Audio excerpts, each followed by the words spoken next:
Baiklah kawan-kawan, saya akan menyampaikan materi pada kesempatan kali ini. Ini mungkin di sela-sela kegiatan nanti kalau ada suara atau diskusi enggak masalah ya. Yang penting kita berproses untuk memahami materi pada kesempatan kali ini. Oke, saya share dulu. Di sini saya sudah menyiapkan materi tentang cara menentukan fonem. Sebenarnya ini sudah bisa Anda pahami dari materi yang sudah saya sampaikan, tapi paling tidak saya butuh menjelaskan hal-hal inti supaya Anda bisa memahami lebih detail. Oke, fonem ya. Kita memahami fonem ini sebenarnya dari dua definisi dasar yang dulu pernah saya sampaikan, yaitu fonetik dan fonemik. Kalau fonetik itu cabang dari fonologi yang mempelajari bunyi bahasa tanpa memperhatikan fungsinya sebagai pembeda arti atau makna. Jadi kalau bicara fonetik itu tidak akan membedakan makna, tapi kalau fonemik itu akan membedakan makna. Jadi bicara fonemik maka nanti kita akan masuk ke sini yaitu fonem. Nah, disinilah pemahaman mengenai fonem itu. Maka dalam fonemik kita meneliti apakah perbedaan bunyi itu mempunyai fungsi sebagai pembeda makna atau tidak. Jadi bunyi itu membedakan makna, bunyi itu tersebut kalau bunyi itu membedakan makna maka bunyi disebut sebagai dengan fonem. Nah, bagaimana kita tahu bahwa itu fonem atau tidak? Nah, itu yang akan kita pelajari pada kesempatan kali ini. Nah, untuk mengetahui apakah sebuah bunyi fonem atau bukan, kita harus mencari sebuah satuan bahasanya. Biasanya sebuah kata mengandung bunyi tersebut, lalu membandingkan dengan satuan bahasa yang mirip dengan satuan bahasa yang pertama. Ya, ini contohnya begini, kalau ada dua kata misalnya dalam bahasa Indonesia ada laba, ada raba. Dua kata itu memiliki 4 bunyi dan terdiri atas L, A, B, A kalau dalam katanya ya, dalam grafemnya atau L, A, B, dan A. Sedangkan satunya ada R, A, B, dan A. Di sini ada dua bunyi yang berbeda, tapi apakah bunyi itu membedakan makna atau tidak? Nah, kalau kemudian didefinisikan, ternyata ketika dilihat ternyata memang dua bunyi itu membedakan makna. Maka L dan R, L dan R itu adalah fonem. Contoh lain ada baku dan bahu. Ya, keh dan itu termasuk fonem karena membedakan makna. Nanti mungkin ada contoh lain yang tidak membedakan makna ya. Nah, jadi untuk membuktikan sebuah fonem atau bukan, yang salah satu kita cari adalah pasangan minimalnya. Tapi pasangan minimal di sini belum tentu seperti tadi ya, contoh yang tadi. Kalau tadi kan jelas, R itu jelas, tapi ada kata muda dan mudah. Muda dan mudah, perbedaannya yang pertama tidak ada bunyi nya, yang kedua ada nya atau hanya. Dan dua kata itu memiliki makna yang berbeda.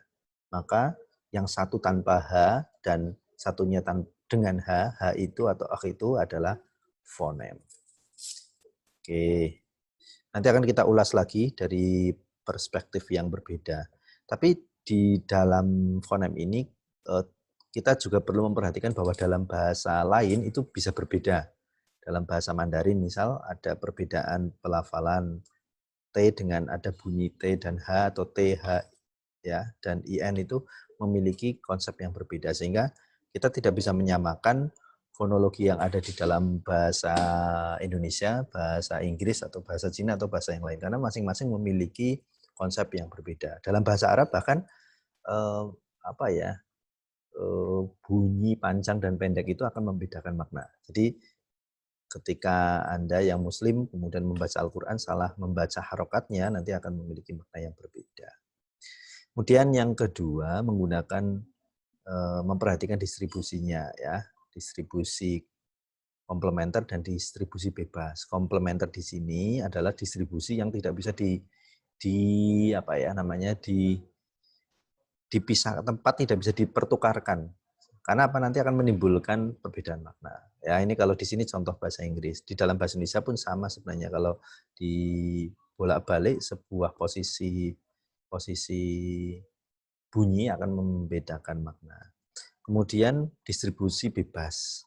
Distribusi bebas ini biasanya berhubungan dengan penggunaan variasi, misal alofon ya, alofon o o o o itu ya, obat atau obat, orang atau orang itu kan kadangkala di apa namanya, di masing-masing dialek beda-beda, tapi itu tidak membedakan makna begitu ya, tidak membedakan makna.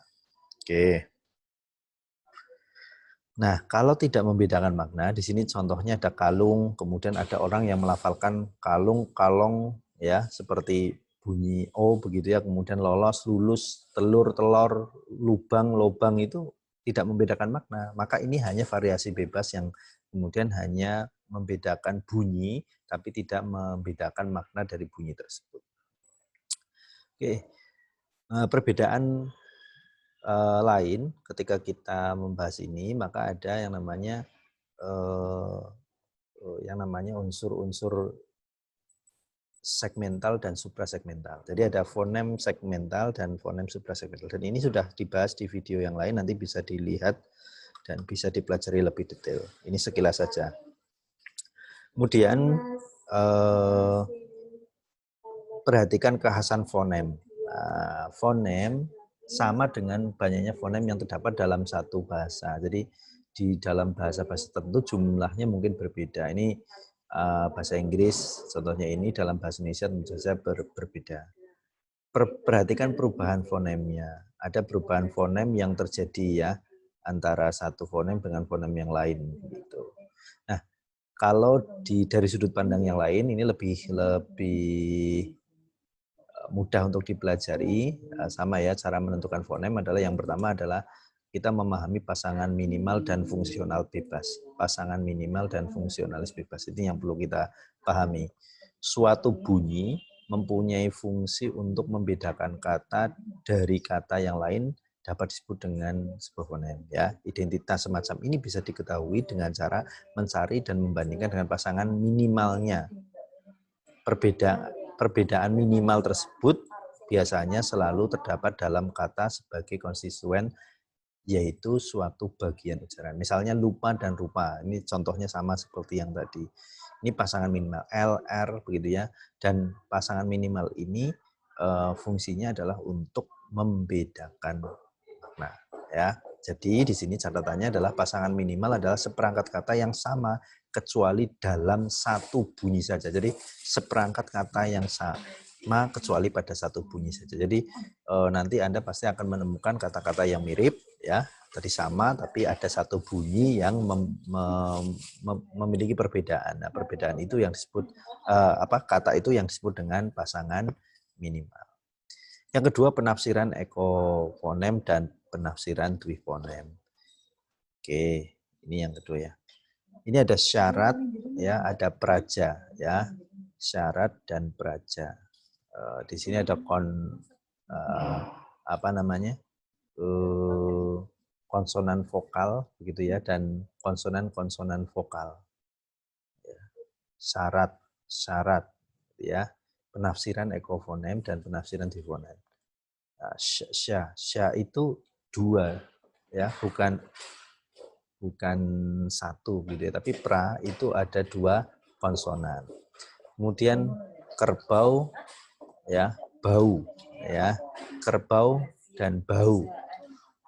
Bau, kerbau, bau, kerbau. Jadi vokalnya adalah au, sedangkan bau adalah au.